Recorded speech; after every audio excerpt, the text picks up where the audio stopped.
India's number 1 varicose veins hospitals ఐబీసీను సంప్రదించండి. మీ నొప్పి లేని ప్రయాణాన్ని ప్రారంభించండి. నమస్తే రమగారు. నమస్తే జయ. రమగారు, భగవంతుణ్ణి దండం పెట్టుకునేటప్పుడు ఎలాంటి కోరికలు కోరుకోవాలి?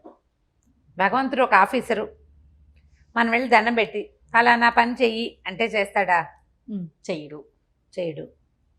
ఏం చేస్తే చేస్తాడు? అది మనమే ఆలోచించాలి కదా. కదా.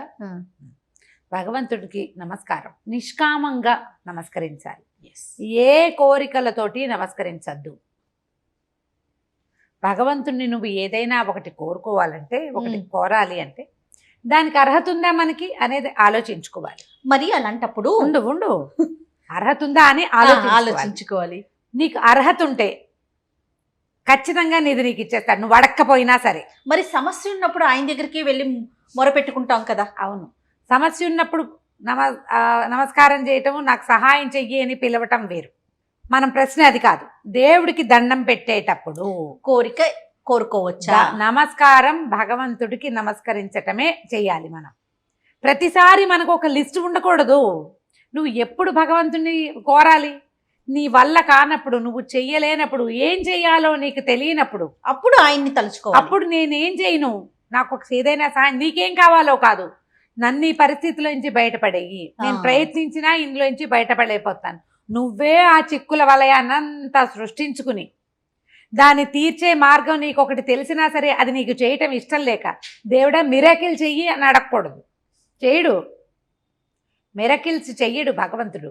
ఏం చేస్తాడు? నిన్ను ఆ వైపుకి, ఆ దిశగా మళ్ళిస్తాడు. భగవంతుడు నిన్ను ఆ దిశగా మళ్ళించటానికి కావలసినటువంటి గుణం నీ దగ్గర ఉంటే, యథాయోగ్యం తథా కురు అని అడిగారు ఒక శ్లోకంలో. ఆ ముందు వాక్యాలు జ్ఞాపకం రావట్లేదు, ఇందాక నుంచి అదే ఆలోచిస్తున్నా.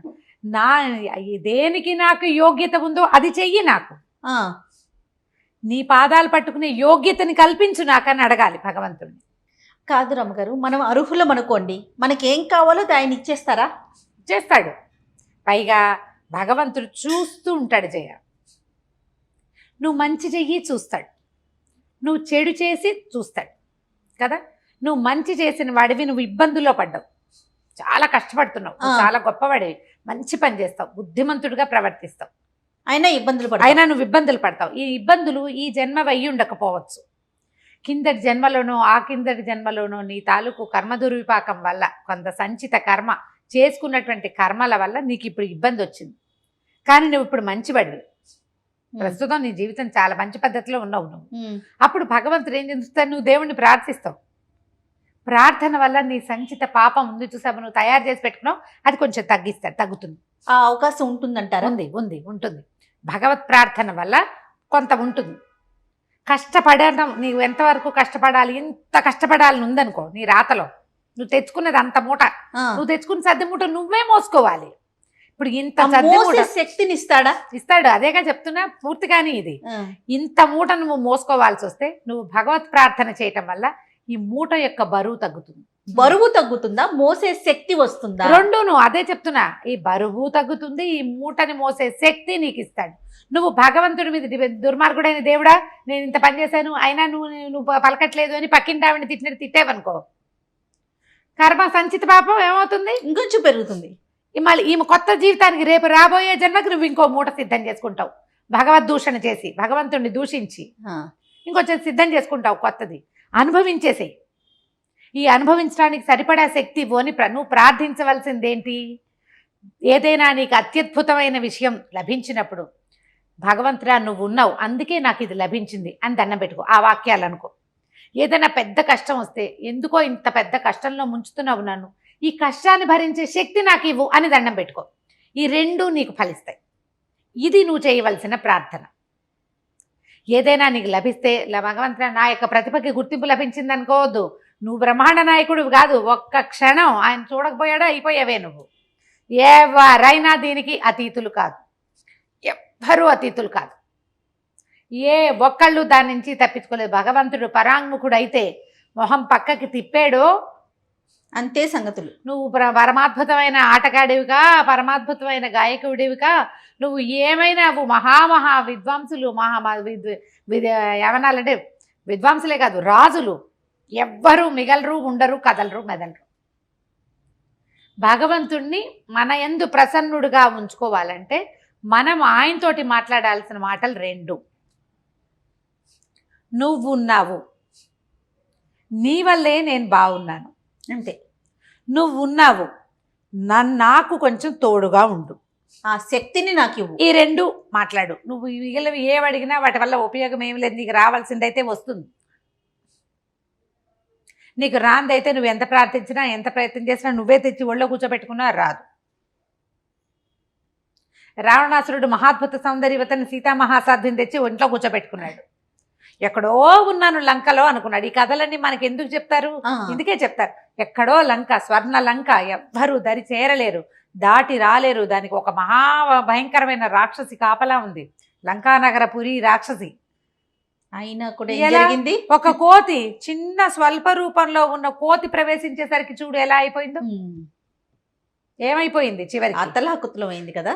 మొత్తం వాళ్ళ జీవితాలు సర్వనాశనం. ఒకటి మొదలు పెడితే ఎంతమంది పాడయ్యారు? నువ్వు ప్రయత్నం చేసినా నువ్వు దాన్ని సాధించలేవు. భగవంతుడు ఇవ్వదలుచుకుంటే ఏదైనా ఇస్తాడు. ఆ తలుచుకోవటం ఎప్పుడు కుదురుతుంది?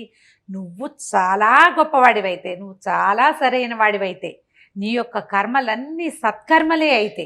మనకి కావాలి అనుకున్నప్పుడు ప్రయత్నం జరగాలి, అంతేకాని భగవన్ నామస్మరణ చేస్తూనే ఉంటే జరగదు కదా. జరగదు. మొత్తం ప్రయత్నం చేసి అప్పుడు నువ్వు దేవుడిని పిలువు, గజేంద్రుడిలాగా. అప్పుడు ఆయన వచ్చేస్తాడు. నేను ఇంత చంపడ్డాను, 1000 సంవత్సరాలు పోరాడాను, నువ్వెవడివో నాకు తెలియదు. ఫలానా వాడు శంఖచక్రధారిగా ఉంటాడో, త్రిశూలధారిగా ఉంటాడో, లేకపోతే పూలెక్కి 18 హస్తాలతో అమ్మవారు ఉంటుందో గజేంద్రుడికి తెలీదు. అసలు అతనికి ఊహే లేదు. నా శక్తియుక్తులంత మటుకు పోరాడా, ఇక నా వల్ల కాదు, నన్ను రక్షించు. ఆ రకమైన శరణాగతి భగవంతుని యందు గనక ఉంటే నీకు భగవంతుడు పలుకుతాడు. ప్రార్థన నిష్కామంగా చేయాలి ఎప్పుడు కూడా. రోజు దండం పెట్టుకునేటప్పుడు చక్క శాంతి వాక్యాలు, సర్వే జనా సుఖినో భవంతు, ప్రపంచంలో అందరూ బాగుండాలని కోరుకో. ఆ అందరిలో నేనొకడిగా ఉంటే చాలని భావించు, అంతే చాలు. అది మనం కోరాల్సింది భగవంతుడు. అందరూ బాగుంటే మనము బాగుంటాంగా. అందరిలో మనం కూడా ఉన్నాం కదా. కాబట్టి మనం కూడా బాగుంటాం.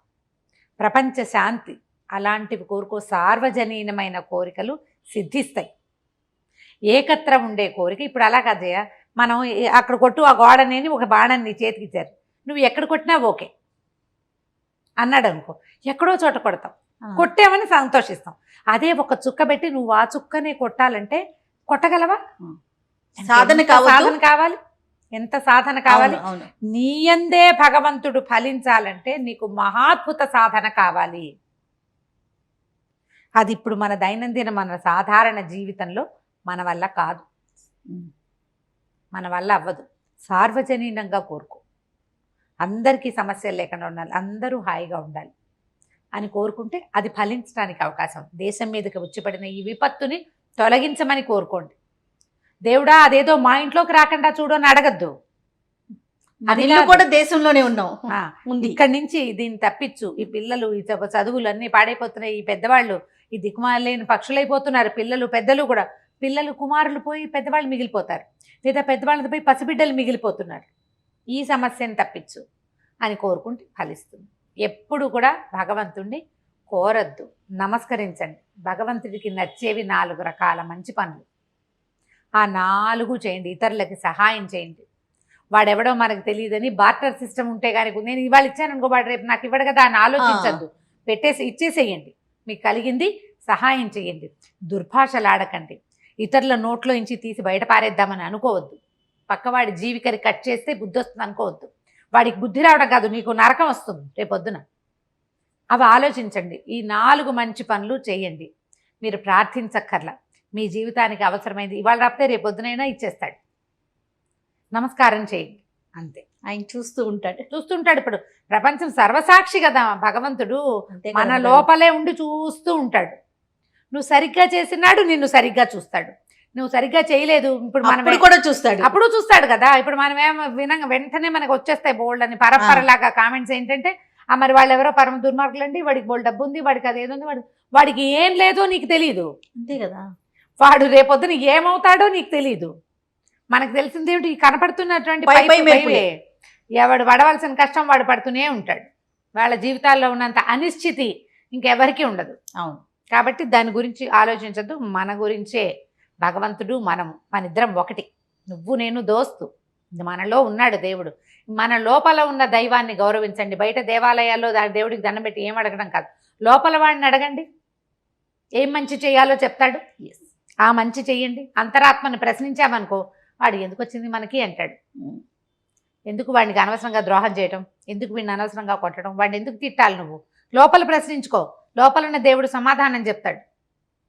దాన్ని అనుసరించి ప్రవర్తించు, అంతే చాలు. అంతరాత్మ ప్రబోధం ఒకటి ఉంటుంది కదా, అవును, దాన్ని అనుసరించు. అదే భగవంతుడు. అప్పుడు బయట ప్రపంచవ్యాప్తంగా ఉన్న భగవంతుడు మనని కరుణిస్తాడు. అద్భుతమైన విషయం చెప్పారు. నమస్తే. నమస్తే.